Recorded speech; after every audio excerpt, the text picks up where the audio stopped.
it's going to hold the weight. Lumbar is very big because the whole torso is on there. And if you want to appreciate that as a person who has back pain, lumbar back pain, the whole weight's on there, really painful.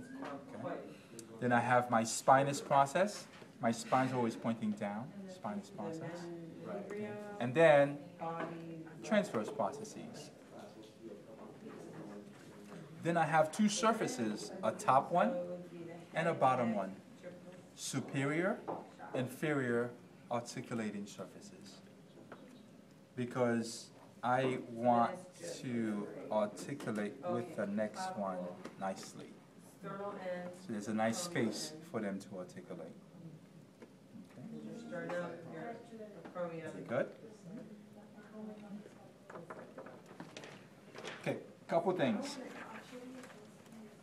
If I go quickly, I have my cervical, 7 cervicals. 1, 2, 3, 4, 5, 6, 7. 12 thoracic. 5 lumbar. So that 5 plus 7 equals 12. Right? For the cervicals, C1 and C2. I'm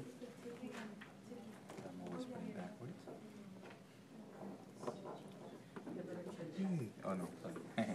C1 and C2. You have to know separately. C1 is the atlas. C2 is the axis. For the atlas,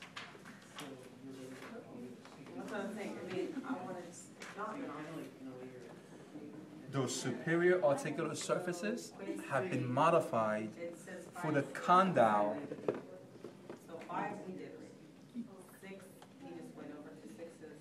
to sit on. Is it the occipital condyle that sits on that? The occipital condyle sits on that, yes. And then because of that, it has a nice space for you to slide. So your yes sign is really that superior articular surface of the atlas grinding with the occipital condyle.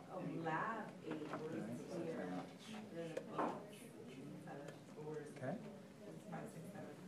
And then notice I have an axis. The axis has a little head, the dens. The dens, I will have this guy sitting and rotating on the dens. And that's my no. So the atlas and the axis allows us to do that.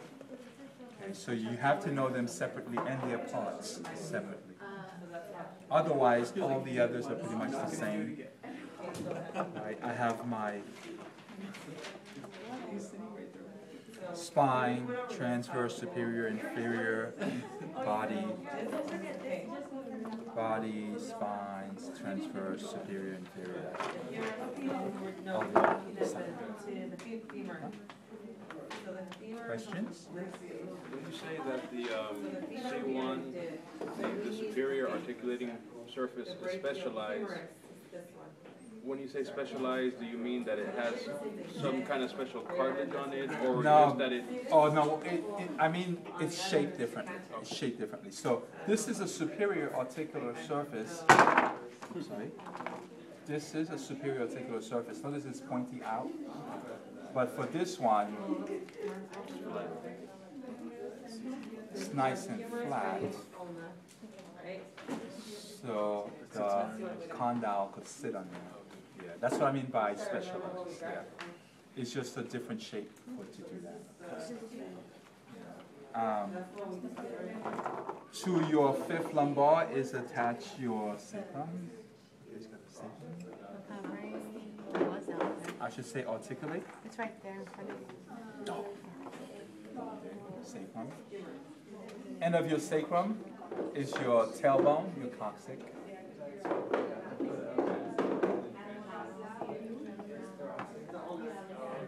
From here,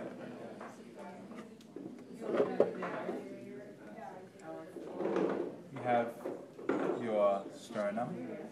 Your sternum has 3 bones: the manubrium, the body, and the xiphoid process. Again, sticky thing process. To that, attach my clavicle. Clavicle has 2 ends, a sternal end. The sternal end must attach to the sternum. And then an acromial end that will attach to my scapula. Oh, yeah, thank you. So we'll make it fit. Make it fit. That's fine. Yeah, that's the right one. Flip it around, still make it fit. Okay. No, I like it. That's fine.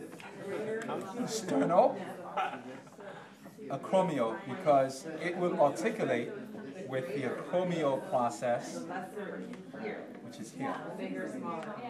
And I know it's like this, not like that, because if this breaks, I want it to break outside, not inside where all the arteries are veins are. Okay.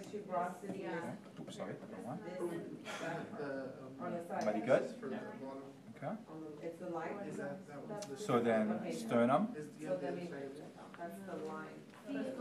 clavicle, sternal acromial end, acromial end,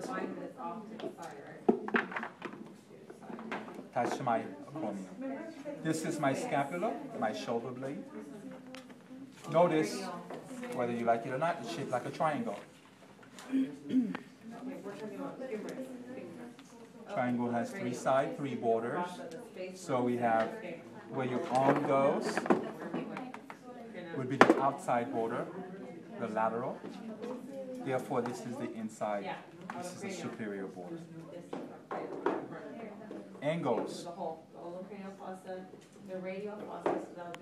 A bottom, a outside, and a top. Bottom angle, inferior. Top angle, superior. Outside angle, lateral. So you won't be asking if this is medial or it'll just be lateral? Yeah. They're on the opposite side of the cranium. That's. And then we want the parts. Oh, this is the back. Your back has a spine. Spine of the scapula. I follow it. It gives me the acromial end. Remember the acromial process? This is a process. It's a process. So this is my coracoid, not noid. Noid is in your. That's a coracoid. Coracoid. Right. Coid,